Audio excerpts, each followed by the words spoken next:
Hey everybody, it's Christine Ernst, the fat ass festive cancer bitch, coming to you from the cozy, not so cozy writing cottage today, a day early, because it's 11 degrees outside and not much warmer in here, hence the not so cozy yet. But I'm coming a day early because tomorrow, in the spirit of the season, I am going to my childhood bestie's yarn shop in Padenham in Dartmouth, the Naughty Knit. And I'm selling my jewelry that I make out of knitting needles. Whew. No brainer, right? Do you know that I make jewelry out of old spoons and silverware and knitting needles and found metal? Seriously, come to my studio and hammer something. It'll do you good. I'm taking Christmas orders through the 19th. Check out spoonandhammerstudio.com. Shameless plug. Today, though, I am bringing you one of my very favorite pieces. I wrote it a really long time ago, like, I don't know, 10 or 15 years ago, 12 years ago. And it's about, I do this every year. It's a little longer than most of my pieces. And it's about the very best thrift shop on Cape Cod, which I frequent. It is called Fold. So there's a line, a long one. Today is busy. It's the annual Christmas Bazaar at the P, the V2P, the St. Vincent de Paul Society Thrift Shop on Route 28 in Cotuit. This is a much anticipated yearly event, and the parking lot of the P is packed. In addition to which, all of the clothing at the P today is half off. It is practically a free-for-all. Festive chaos. Tons of folks with armloads of stuff, so there's this line. Complicated by the fact that the woman at the head of the line right this minute has a voucher. Meaning she's in a pickle and applied to the Church Aid Society and received a voucher to shop here. Sort of like a gift certificate, but for you stuff. Most of us here in the line are regulars. We come here hunting for treasure. The cashmere scarf, the slipper chair for the guest room, the vintage tablecloth. Just last week, I scored a brand new bundt pan, even though I don't ever bake. And today I'm in line to buy some Grumpy Cat Christmas mugs and a velvet tree skirt to go with the other 6 tree skirts I have scored here over the years. Most of us shop here for fun. But the woman jamming up this long line that's getting longer by the minute has a voucher. Has a heap of stuff on the counter, mostly kids' clothes. By the look of it, she has at least an infant and a toddler and a couple school-age kids. She's got jeans and sweatshirts and t-shirts, socks and onesies and fleeces, coats and sneakers and snow boots, mittens and hats, a red plaid jumper with a frilly white collar for a little girl, a green velvet holiday dress for an infant, a little sweater with a snowman on it for a toddler, a bright blue snowsuit, also a stack of towels and a couple sheets, and even a brand new, still with the tags on, twin-size Star Wars comforter with matching sham. Well played, voucher lady. Janet is ringing each item in. She is 83 and sporting a Santa hat. And Peg, who is 87 if she's a day, wearing her Keep the Christ in Christmas button on her snowflake vest, is folding and bagging. So slowly. Taking time to exclaim over each thing. Would you look at that? Hardly worn at all. Or, isn't that precious? Janet holds up the snowman sweater and declares it a hand knit. You pay good money for that at a craft fair, let me tell ya. Peg congratulates the woman on the Star Wars comforter and tells her, you should save that for under the tree. So, very slowly, excruciatingly really, the sale is rung in and bagged. The man next to me in line sighs loudly at regular intervals, and people behind him grumble and shift in the way put upon people in lines do. The inconvenience of it all, you know. The sighing guy mumbles, loud enough for almost all of us to hear, of course she has a voucher. Like, poor people are the bane of his existence. Like he himself is not waiting in a line in a thrift shop to buy a used pair of men's extra-large flannel pajamas. And the woman ahead of me with a pair of candlesticks that look like reindeer looks back at used pajama dude and rolls her eyes in agreement with him. Like this poor mother with the voucher is totally harshing her Saturday morning Christmas bazaar thrifting chill. There's not a single thing for herself on that counter unless you count those threadbare mismatched towels. She's young, too young for 4 kids. Heck, she's too young for 1 kid. She might be 24 or 25, long dark hair, ripped jeans, pale skin with freckles, but haggard. Her nails are chewed to the cuticle. She looks young and old at the same time. One of those people with their hard life on their face.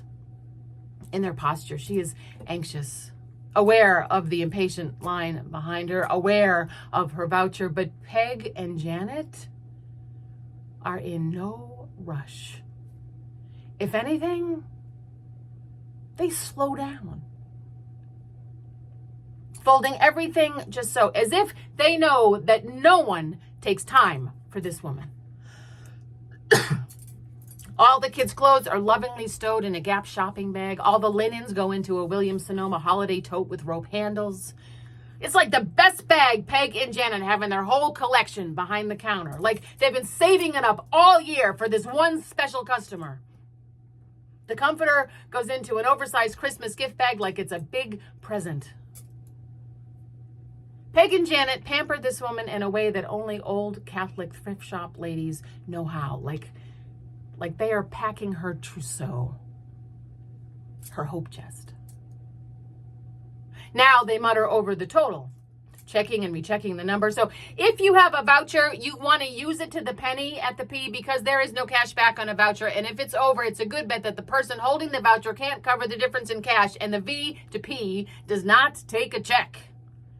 Finally, Janet announces at last that there's $1.75 left over. And the line groans in unison. Great. She's going to have to go back into the shop and pick something else out for one of her 3 or 5 or 11 kids, and we're going to have to wait in this damn line a little longer. Jesus Christ.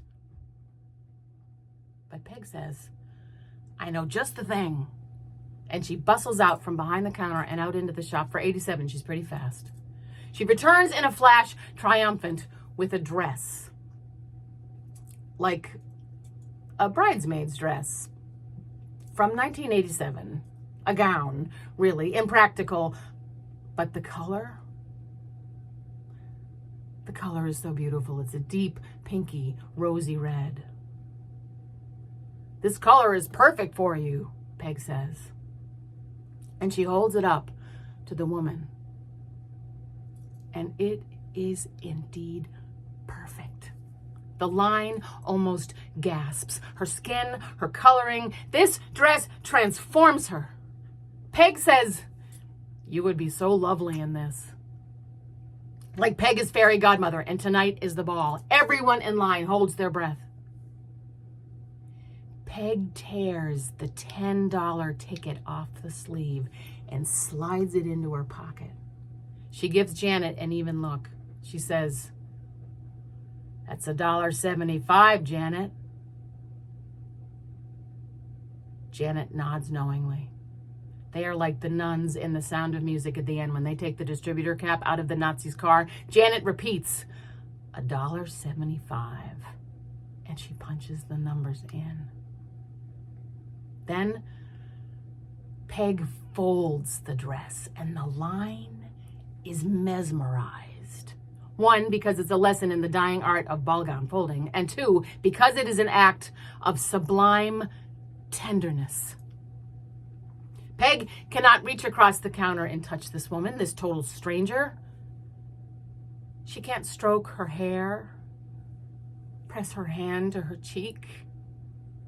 Tell her that in this moment she is cherished. In this moment, she is a beloved child of God.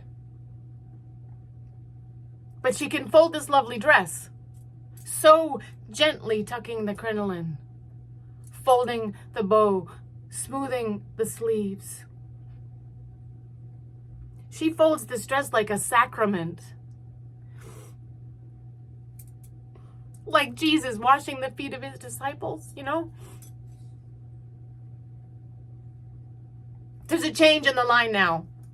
A lightning, a joy, a gladness for this woman. a silent cheer that the sale is almost complete for sure, but also a shift now for the woman, toward the woman. The line leans in a little, as if the dress or the gesture of the dress, the patient slow folding of the dress make eye-rolling lady and used pajama dude imagine the woman with the voucher as someone else, a daughter, a sister, a mother who loves her kids. As if just by witnessing Peg fold that dress, make us in line, impatient us, privileged us, make inconvenienced us, merciful too. Jesus Christ.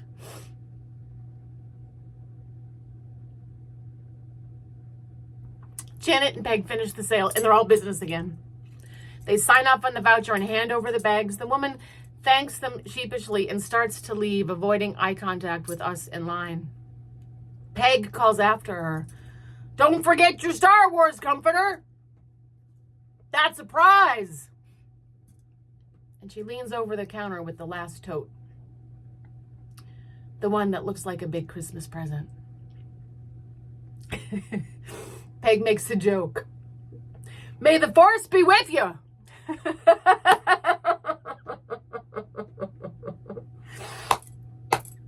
She has no idea.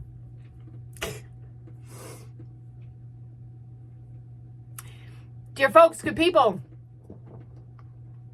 peal the bells more loud and deep. God is not dead, nor doth he sleep. The wrong shall fail, the right prevail, with peace on earth, goodwill to all.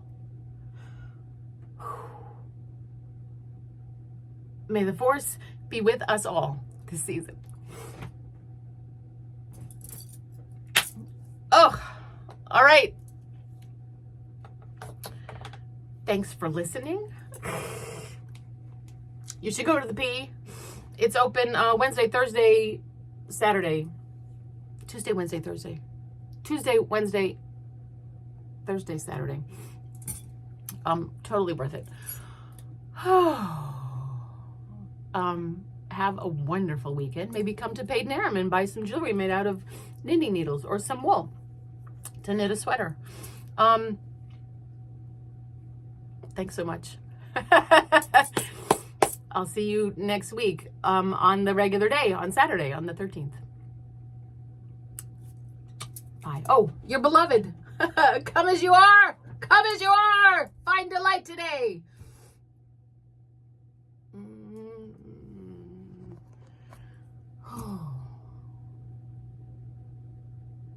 Thanks, folks.